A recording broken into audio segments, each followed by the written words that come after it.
It's very interest, आपने बड़ा जबरदस्त सवाल पूछा। गट जो है from tongue to colon also affects brain through nervous system. Gut की जो सबसे बड़ी नर्व होती है वो वेगस नर्व है। ये समझो ये इतनी बड़ी नर्व है, यहाँ से ज्वेल तक ये लंबी बन सकती है, इतने इनके फाइबर्स हैं। किसी को मिर्गी आई, कुछ आ गया, फटाफट जूता सुंघाओ या फिर बिल्कुल गलत है बात। क्या है? अरे कुछ नहीं होता उसको, मिर्गी 2-3 मिनट के बाद खत्म होती है, आप कुछ भी करो वो ठीक, वो वैसे भी ठीक हो जाएगा। अगर ठीक ना हो 5 मिनट एकदम अस्पताल अस्पताल ले जाए, एकदम 4-5 मिनट में अगर मिर्गी बंद नहीं हो एकदम अस्पताल। नमस्कार, आप देख रहे हैं वेतस्ता हेल्थ पावर्ड बाय टीआरएन और मैं हूं किंग सी भारती। जैसा कि आप जानते हैं कि हेल्थ सीरीज के सीजन 2 में हम आ चुके हैं और उसकी शुरुआत हो चुकी है। तो आज इसी सीरीज में हम आपकी मुलाकात जिस शख्सियत से करवाने जा रहे हैं, वो शख्सियत जो है उनका नाम ही अब उनका परिचय है।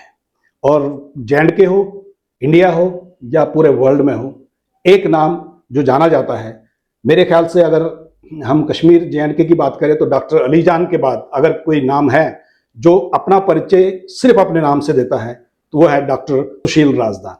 आप समझ गए होंगे। तो आज हम बात करेंगे ब्रेन एंड गट हेल्थ की, उनसे और जानेंगे कि कुछ चीजें ऐसी जो हम लोग ब्रेन से रिलेटेड या हमारे सर दर्द से लेके एपिलेप्सी तक या फिर सीपी चाइल्ड तक क्या चीजें होनी चाहिए जो एक आम आदमी को प्रिकॉशंस लेने चाहिए या जिसको नजरअंदाज नहीं करना चाहिए। तो आइए डॉक्टर साहब, सबसे पहले आपका बहुत बहुत welcome. It is a privilege कि आपने अपना कीमती समय में हमारे लिए समय निकाला और आज हम आपसे बात करना चाहेंगे उन आम लोगों के लिए जो हमेशा एक तरसते हैं कि कभी आपसे अपॉइंटमेंट मिले और वो अपनी चीज बच्चों को या अपने आपको दिखाएं, क्योंकि आपके पास इतना ज्यादा एक रश रहता है। तो हम शुरू करेंगे, हमने एक 2-3 सेगमेंट्स बनाए हैं। मैं शुरू करूंगा सिंपल एक सरदर्द से कि हर आदमी आजकल सरदर्द कुछ होगा या थोड़ा सा कुछ माइग्रेन टाइप का आजकल आम हो गया, हर आदमी कहता है मुझे माइग्रेन है। तो ओवर द काउंटर जाके मेडिकल शॉप पे कोई सेरेडॉन लिया या कुछ लिया, हो गया। तो क्या आपको लगता है कि हमें सरदर्द को बिल्कुल इस तरह से नजरअंदाज नहीं करना चाहिए अगर परसिस्ट करे, और क्या ये अल्टीमेटली ब्रेन रिलेटेड इशू बन सकता है? Mister Bharti, thank you. जो ये सिरदर्द की तकलीफ है ये बड़ी आम बीमारी है, तकलीफ है। मैं बीमारी और तकलीफ सिनोनिमसली यूज करूंगा, और सबसे कॉमन न्यूरोलॉजिकल डिसऑर्डर है ऑल ओवर द वर्ल्ड। ऐसा इसका स्टेटिस है अबाउट 5 to 10% पॉपुलेशन सफर, जैसे आपने कहा हर तीसरे चौथे को होता है। तो इसकी किस्म बहुत हैं। आम होता है माइग्रेन और स्ट्रेस हेडेक, या कभी धूप से या कभी भीड़ भाड़ में हो, ट्रैवल से हो। इन एडिशन कभी कभी headache can be harbinger of a serious element also. देखिए, पहली बार हेडेक होना, सीवियर हेडेक होना, उल्टियाँ होना, बुखार होना, विजन में डिस्टर्बेंस होना, दीज आर ऑल, मैं इनको कहता हूँ इनमें ये रेड फ्लैग्स हैं और इमीडिएटली हॉस्पिटल या डॉक्टर को दिखाना है। कभी कभी इनका ब्रेन ट्यूमर होता है या मेनिंजाइटिस होता है या कभी हेड इंजरी के बाद होता है, ऐसी घटना होती है। मगर आम हेडेक्स जो सालों चले यूजुअली बिनाइन होते हैं, माइग्रेन या कोई हेडेक होता है, उनमें भी खुद दवाइयाँ नहीं खानी चाहिए, बिकॉज बार बार एनालिसिस खाने से ऑर्गन डैमेज देखा गया। You have to be very careful कि कितना दवाई खाए, और वो पूछ के ही करना चाहिए। खुद से गलती हो सकती है, स्टोमक एलिमेंट हो सकते हैं या कोई और किडनी का इशू हो सकता है। तो इसमें मैं आपने बोला स्टोमक एलिमेंट्स हो सकते हैं, इसमें मैं एक बात आपसे पूछना चाहता हूँ, क्या गट और ब्रेन के बीच में क्या रिलेशन है, गट हेल्थ और ब्रेन?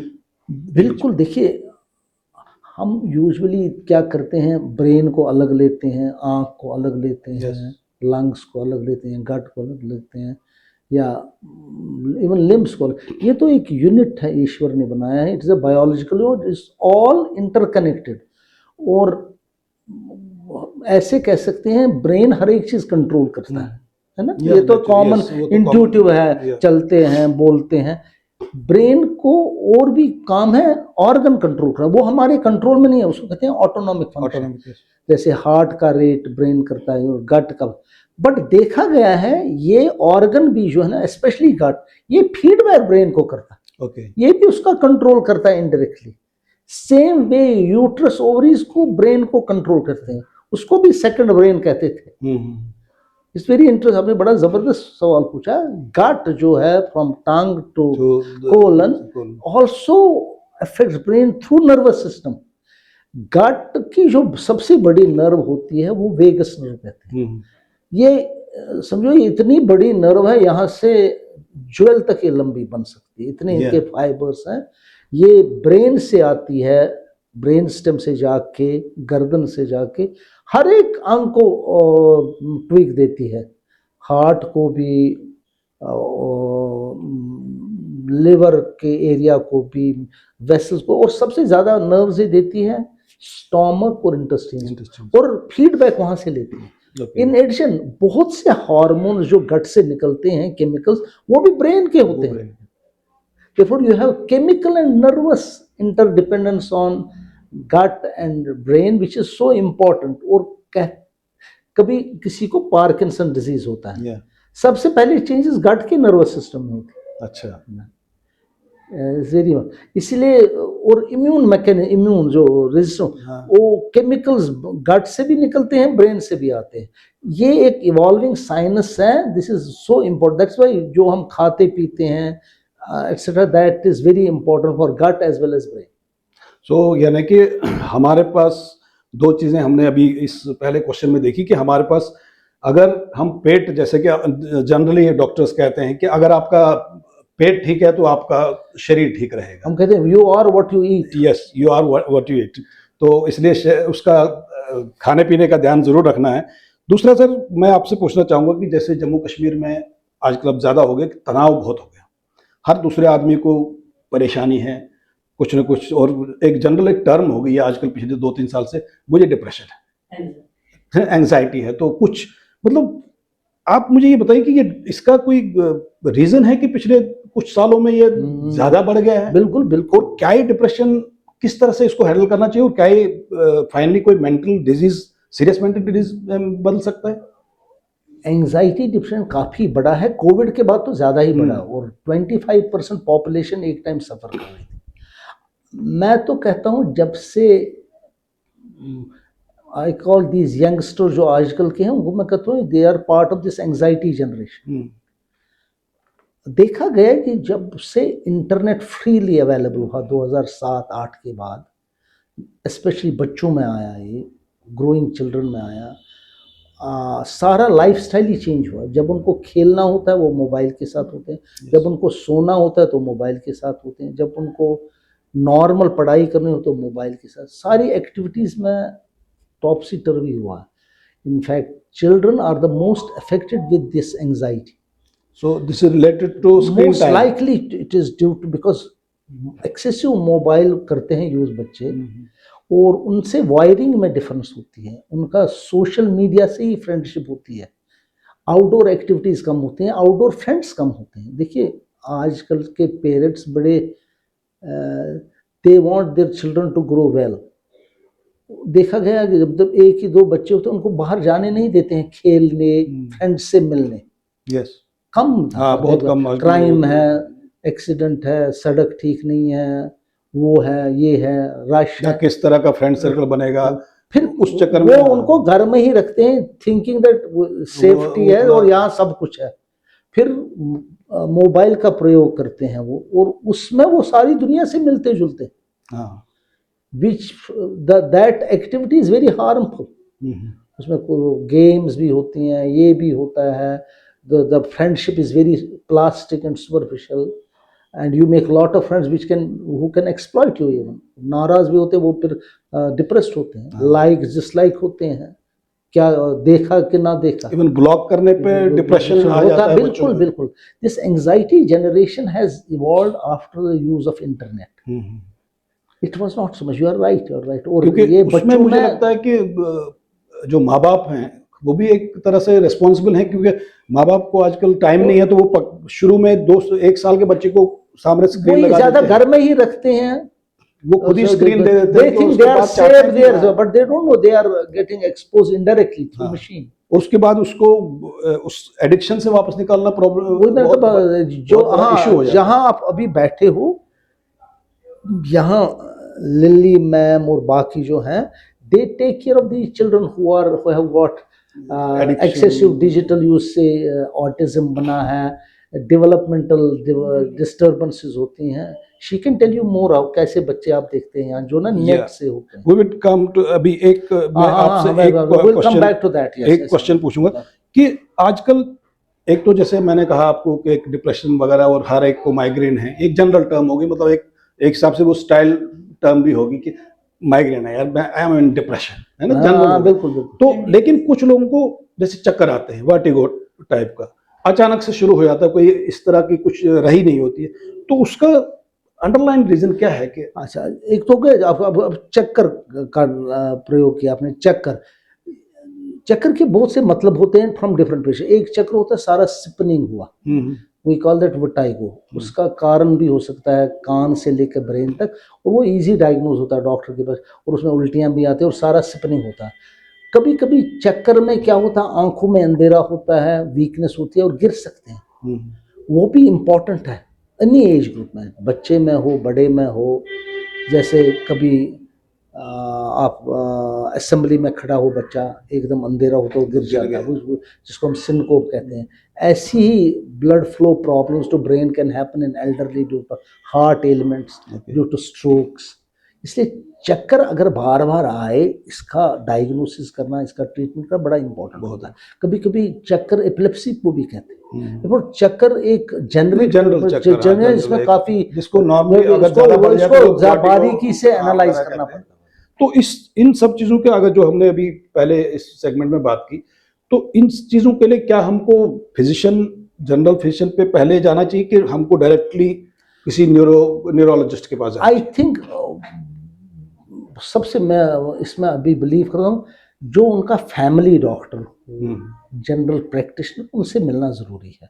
और अच्छा general practitioner will always know what to do, उसको एकदम पता चले। आई थिंक नियर बाय जो नेबरहुड प्रैक्टिशनर हो, जिस पर ट्रस्ट हो, बिकॉज वो लिसन करेगा एकदम, unless it is very serious, बेहोश हो पेशेंट, तब हॉस्पिटल लेना बड़ा जरूरी। अगर ये बार बार चक्कर आते हैं, he will guide them better, फिर वही भेजेगा न्यूरोलॉजी में या depending on the thing which he finds.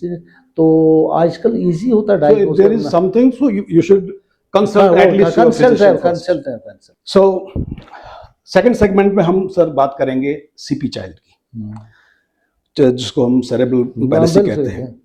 तो मुझे जो थोड़ा मैं आपके बारे में रिसर्च कर रहा था, तो मुझे पता चला कि आपने डोडा, पुंछ और आरएसपुरा में स्पेसिफिकली कुछ स्टडीज की हैं। तो मैं चाहूँगा कि आप उसके बारे में बताएं, और हमारे साथ लिली बांजी भी बैठी है, तो इसमें आप किस तरह से उसको ट्रीट कर रही है, आपने क्या अपने हिसाब से स्टेप्स दिए हैं, तो मैं चाहूँगा कि आप उस भारती सर, मैं काफ़ी इस न्यूरोलॉजी में काफ़ी डिकेड से हूँ। एक बड़ा सेगमेंट हमारे पॉपुलेशन का है, कम्युनिटी का है, वो आर चिल्ड्रन, जो बचपन से ही ग्रोइंग चिल्ड्रन में डेवलपमेंटल इश्यूज होते हैं। ये वैरी हो सकता है, कोई बच्चा टाइम पर चला नहीं, बोलता नहीं है, बिहेवियर में एबनॉर्मलिटी है, इंटेलेक्ट में, पढ़ाई में वीक है, स्पीच ठीक नहीं है। अब इनका पहले डायग्नोसिस करना होता है। अब कैसे ये ठीक हो? We had no such system where we would send them at एक जगह भेजते ताकि ये एक ही रूप में इनकी, बिकॉज हर एक बच्चे को मल्टीपल प्रॉब्लम्स होती थी, आइसोलेटेड तो नहीं होते हैं। They development, they needed a speech therapist, cognitive therapist, occupational therapist. फिर ऐसे हमने 2017-18 में चाइल्ड डेवलपमेंट सेंटर शुरू करे। In fact lily was one of the first हमारी कुलीग से, जिसने तब से है 10 साल से ये हमारे साथ। तो जम्मू में 2 सेंटर्स हैं, श्रीनगर में है, बेंगलोर में है, एंड अब काफ़ी प्रयोग हैं इनको। दिल्ली में तो पहले से ही थोड़े थे, हर मेजर सिटी में, बट स्मॉलर सिटीज़ में अब ये आए हैं, और we have become very, they have become very useful in that. She will illustrate it more. या आई वुड लाइक, लिली बान जी हैं हमारे साथ, तो आप इस पे ज़रा विस्तार से बताएं। जी सर, सर जैसे मैं आपका कॉन्वर्सेशन अभी सुन रही थी, सर ने भी बताया कि बहुत अर्ली स्टेज में हम फोन दे रहे हैं हाँ। बच्चों को, इंटरनेट एक्सेस मिल रहा है बच्चों को।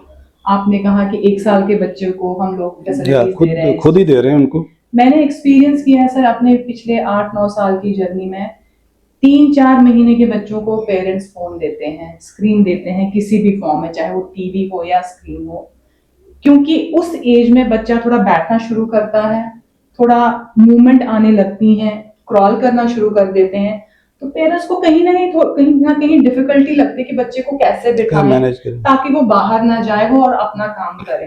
तो अनफॉर्चुनेटली उनके पास एक ही गैजेट उनके सामने है जो कि है स्क्रीन। तो बच्चों को इतनी अर्ली स्टेज में स्क्रीन देने की वजह से देन आफ्टर 1 ईयर या 1.5 साल 2 साल के बाद सेम पेरेंट जब हमारे पास आता है तो उनकी शिकायतें होती हैं कि आप बच्चा उसको बात छुड़वाओ, नहीं कर रहा है। आप उससे छुड़वाओ। नहीं सर, यहाँ आके उनको पता नहीं होता कि फोन की वजह से हुआ। वो यहाँ आने पर जब हम उनसे बात करते हैं तब पता चलता है। बट इस स्क्रीन की वजह से क्या हुआ है, बच्चे का कम्युनिकेशन डिले है क्योंकि वो बस सुन रहा है स्क्रीन में। वो आइसोलेशन में है, वो सोसाइटी में मिक्सअप नहीं हो रहे क्योंकि उनको वो हैबिट ही नहीं मिली है। उनमें कॉग्निशन डेवलपमेंट नहीं होता है क्योंकि फुल टाइम वो स्क्रीन की वजह से बाकी चीजों को इग्नोर कर रहे हैं। तो ऐसे बच्चों के लिए सर ने और हमारे डायरेक्टर्स ने एक इनिशिएट लिया था 2018 में। We started child development centre in Jammu and this was the first child development centre हमारे स्टेट में, जहां पर एक ही छत के under we are providing all the facilities, speech therapist, cognition behavior therapist, occupational therapist, neurologist, we have a team of other doctors, psychologist, सारी facility एक ही सेटअप के अंडर आपको मिल रही हैं क्योंकि ये एक इंटीग्रेटेड अप्रोच है। It is not the part of just one therapist. कहते हैं ना कि it takes a whole village to grow a child. एक बच्चे की परवरिश में पूरा विलेज को, एक पूरी सोसाइटी को काम करना पड़ता है। So this is the concept of our child development centre. यहाँ पर बच्चे आते हैं, चाहे वो सीपी बच्चे हो, चाहे वर्चुअली वो सोसाइटी से अलग हो रहे हैं या उनको कोई भी तरह की न्यूरो डाइवर्सिटी है, बात नहीं कर पाते, एक्सप्रेस नहीं कर पाते, ऑटिस्टिक चिल्ड्रन, डेवलपमेंट डिले, सब it's a big group and इसमें थेरेपी से रिमार्केबल इंप्रूवमेंट होती है with time and they have seen it. हमारे बच्चे स्कूल जाते हैं, आप नौकरियां करते हैं। राइट। हमारा एक ऑटिस्टिक चाइल्ड मॉडल बना है, एक स्विमर बनी है। अच्छा। हाँ बिल्कुल, रिमार्केबल अचीवमेंट, क्योंकि हम ही देखते हैं उनको ईयर्स के। We don't see them doctor 10 minute देखा तो छोड़ा। मैं इसमें एक चीज कहना चाहूंगा कि जैसे जो सीपी चाइल्ड होता है या ऑटिज्म होता है, अब नॉर्मली ये बाय बर्थ होता है, तो एक आम माँ बाप को क्या प्रिकॉशंस लेने चाहिए कि ऐसा ना हो? क्या ऐसा कुछ है कि जो प्रिकॉशंस ले सकते हैं बिफोर प्रेगनेंसी? एक तो प्रेगनेंसी बड़ी हेल्दी होनी चाहिए, सारी जो ब्लड प्रेशर नहीं होना चाहिए, डायबिटीज नहीं होना चाहिए, ड्रग्स अननेसेसरी नहीं होना चाहिए। फिर डिलीवरी होनी चाहिए proper, there should be no infection. Obstetric जिसका कहते हैं होल्स में ऑब्स्टेट्रिक केयर होना चाहिए। और इमिडिएटली आफ्टर डिलीवरी बच्चे का ख्याल तब भी होगा जब ख्याल करना जरूरी है कि कोई इन्फेक्शन न हो, कोई हाइपोक्सिया न हो। एंड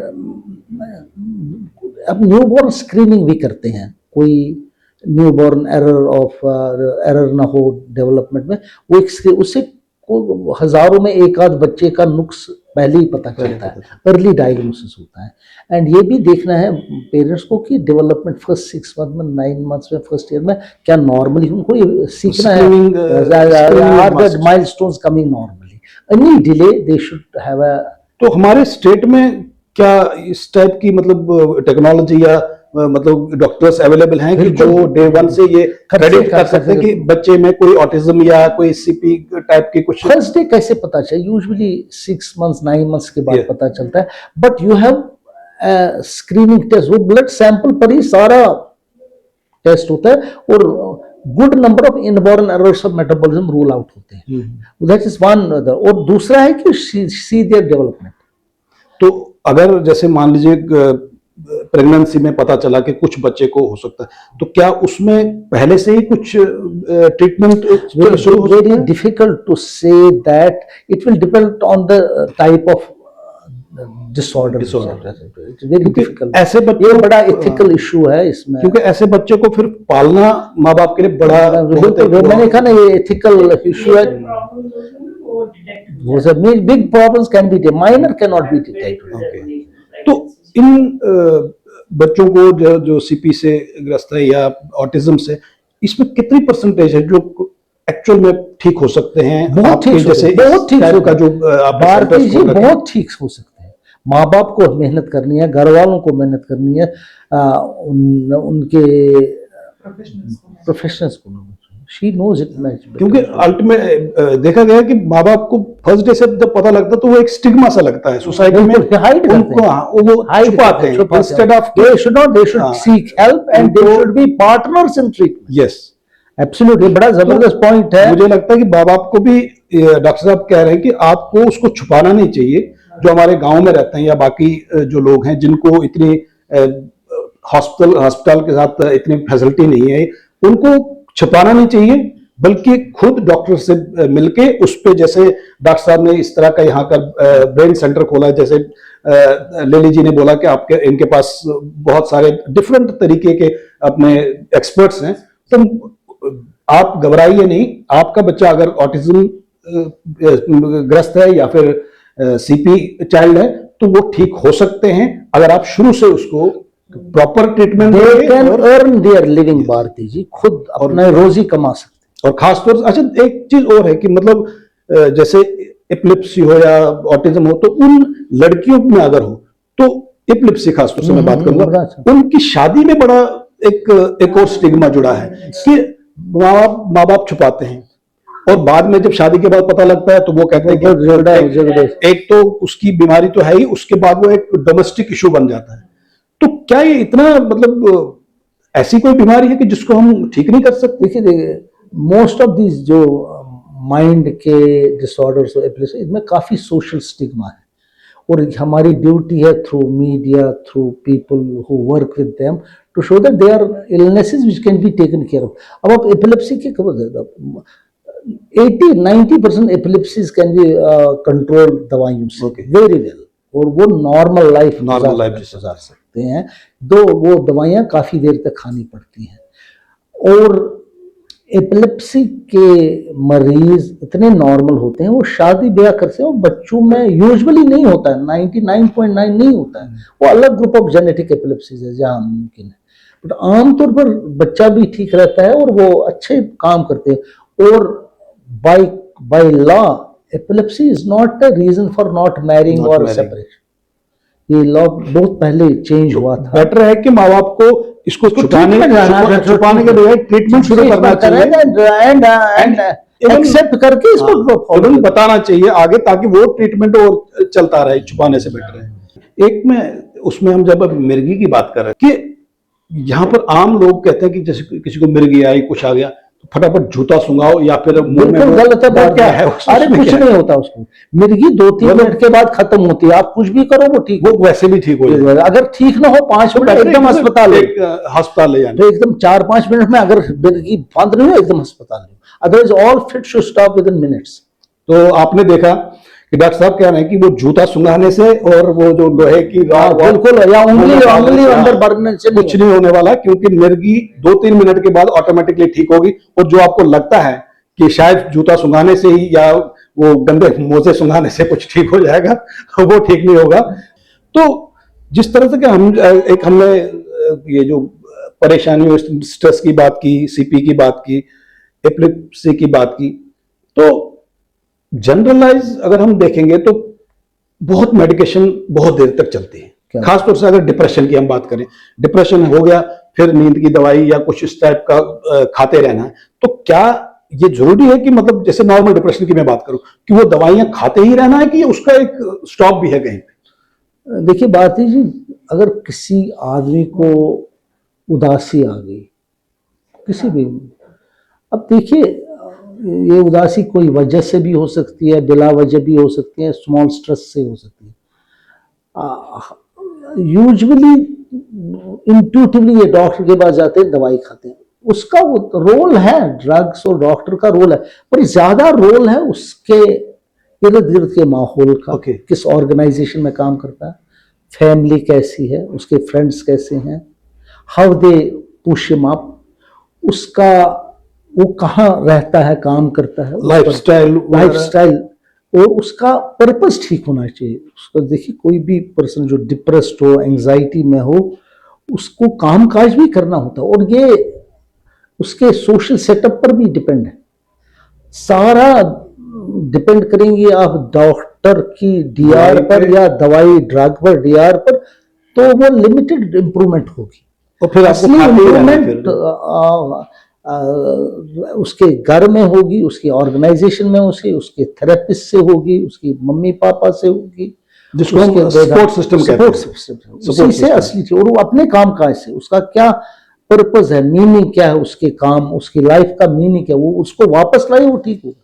हमारे भारत में ज्यादातर कहा जाता है कि इस टाइप की जैसे डिप्रेशन या इस टाइप की बीमारियां हैं, इसको हम आयुर्वेदिक या नेचुरोपैथिक सिस्टम जैसे योगा है, मेडिटेशन है, उससे ठीक कर सकते हैं। फर्क इसमें आपका क्या एक्सपीरियंस है? वो जैसे लाइफस्टाइल चेंजेस से काफी फर्क होता है माइंड एक्टिविटीज में, जैसे meditation, walks, music, healthy atmosphere, sporting activities, अपना काम। अल्टीमेटली आप देखिए सारी सैडनेस अपने अच्छे काम से ठीक हो सकती है इन लॉन्ग रन। मेलनकोली, अंग्रेजी में एक ऑस्टर है, melancholy is only treated by work. तो इसमें मतलब जैसे कुछ लोगों को नींद नहीं आती है, रात को डिस्टर्ब स्लीप रहती है, अब वो कहते तो हैं कि भाई आप दवाइयां मत करो, मेडिटेशन करो, लेकिन जब वो सोए थोड़ी देर के बाद एक लूप्स चलने लगते हैं, एक सपने का एक लूप चला, फिर बंद हो गया, फिर लूप चला, फिर बंद हो गया, सुबह जब वो उठता है तो एकदम डिस्ट्रेस्ड होता है। उसको कैसे मैनेज करते हैं? अगेन, जब नींद ना आए रेगुलर बेसिस पर, you should see a good doctor जो डायग्नोज करेगा इसका इंसोम्निया क्यों है। Is it because of anxiety, is it because of depression, is it because कभी वो दवाइयां खाते हैं उनसे नींद कम आती। अजीब चीज है, कुछ दवाइयां अगर आप खाएं, अच्छा, उससे नींद कम आती है। काम काज कैसे वो करता है, कहाँ सोता है, बेड कैसा है, ये सराउंडिंग नॉइज कैसी है, ये टेम्परेचर कैसा है, ये शाम को कैसे एब्सोल्युटली, अगर आप स्क्रीन यूज करें उससे कंटेंट से कैसे नींद आएगी। किसी ने आपको रिव्यू किया सोशल मीडिया पर, कैसे नींद आएगी? आप सोचते रहेंगे, किसी फ्रेंड ने जवाब नहीं दिया, टेलीफोन नहीं उठाया, या आपने इसी पर तो आपने आजकल वो है कि रील डाली और आपके लाइक्स फ्रेंड से ज्यादा नहीं मिले, तो बहुत बड़ी चीज है। डॉक्टर साहब, अभी हम एक स्ट्रोक की बात करेंगे, जो अक्सर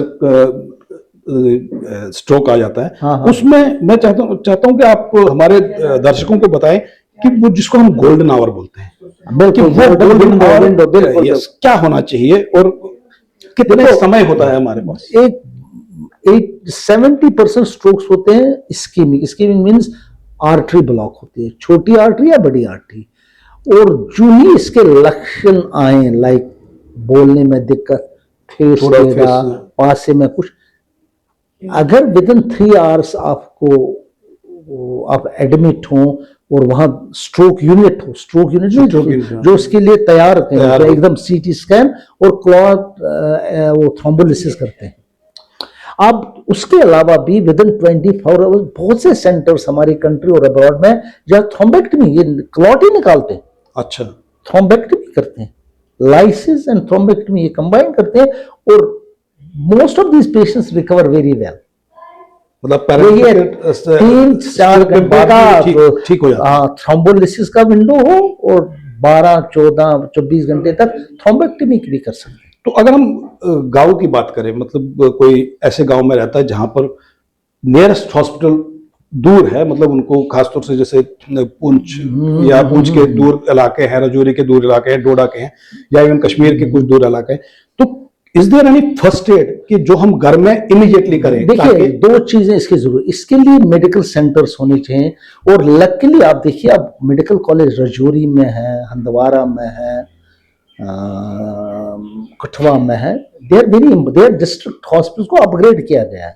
आप they have to be equipped. इसमें कोई आप देखेंगे हिमाचल गवर्नमेंट ने हर एक डिस्ट्रिक्ट हॉस्पिटल में फ्री थ्रोम्बोलिसिस की है। अच्छा। और Himachal is progressing a lot in these strokes. ये अवेलेबल होना चाहिए और it is duty of all health administrators to put this into action, क्योंकि ड्रग भी अवेलेबल होना चाहिए और लोगों को पता भी होना चाहिए। दोनों चीजें, जैसे आपने कहा अवेयरनेस एंड अवेलेबिलिटी, दो एज बड़े जरूरी है। और आई एम श्योर कोई भी पेशेंट घंटे 2 घंटे में नियरेस्ट हॉस्पिटल पहुंचता है। ये आप जम्मू में सिर्फ रखेंगे फिर ये फेलियर। तो यू मीन कि एक 2 घंटे का गोल्डन आवर होता है हमारे पास, 3-4 आवर्स, जब तक हम हॉस्पिटल ले जाएं और उनको अवेयरनेस होती है कि एकदम अवेयरनेस हो, उनको ले वो सीटी स्कैन करेंगे, थोड़ा वर्कअप करेंगे, 1 घंटे में देंगे और इट्स सो इजी। जैसे आईवी देना खत्म। हार्ट अटैक में हम बोलते हैं कि भाई आपको सीपीआर सीखना चाहिए, आपको इमीडिएटली थोड़ा सा वो हो जाए। तो ब्रेन स्ट्रोक में मैं चाहता था कि कुछ ऐसा है कि कुछ इमीडिएटली किया जाए जो कि तब तक hospital in between hospital and कुछ नहीं करना चाहिए। ओनली थिंग इज अगर होश में हो तो वो जा सकते हैं, अगर बेहोश हो तब उनको साइड पे रखना चाहिए, लूज नेक करनी चाहिए ना, clothing. Otherwise nothing more is to be done, he has to be, उसको एकदम तो उसमें जैसे आपने कहा साइड पे रखना चाहिए, क्या इसमें कुछ अगर बेहोश हार्ट के साइड पे नहीं रखना चाहिए? बेहोश, ताकि वो अपनी अंदर ना जाए। अच्छा, ओके, ये चोक ना हो जाए, चोक ना हो जाए, चोक, राइट। तो जैसा कि आपने सुना है, और खासतौर से मैं हमारे जो दूर दराज के लोग हैं उनसे कहना चाहूंगा कि अगर कोई ब्रेन स्ट्रोक आता है, जैसे कि वो अपना पैरालिटिक स्ट्रोक या जिसको हम फालज कहते हैं, फालज का स्ट्रोक आता है, तो आपको बिना देर किए, आपके पास 2-3 घंटे हैं और नियरेस्ट जो बड़ा हॉस्पिटल है, डिस्ट्रिक्ट हॉस्पिटल है, वहां तक पहुंचाएं और आपके जो अपने जो पेशेंट है वो ठीक भी हो सकते हैं। और जैसे डॉक्टर साहब ने कहा कि बहुत सारे जगहों पे इंडिया में अवेलेबल है, वो सब हमारे नियर बाय स्टेट में ब्लड भी निकाला जा सकता है। न्यूरोलॉजिस्ट वहां फिजिशियन कैन डू दिस। और इसमें जनरल एक मैं चाहूंगा कि इसमें आप बताइए कि खान पान का, जैसे हमने पहले भी गट की हेल्थ की थी, ये गट हेल्थ की बात की थी, तो खान पान का कितना हमारे दिमाग को रहता है। खासतौर से मैं नून चाय की बात करूं, हमारे जो कश्मीर के लोग हैं या इवन कश्मीरी पंडित हैं, सुबह उनको शीर चाय पीनी है, कश्मीर में नून चाय उनको पीनी है। क्या ये नून चाय मतलब कुछ गलत है? क्योंकि हम लोग कभी खाना वाना खा के आते हैं, पार्टी से आते हैं, घर में कहते हैं नून चाय बना दो, शीर चाय बना दो, तो क्या ये ठीक है या उसमें कुछ लिमिटेशन है?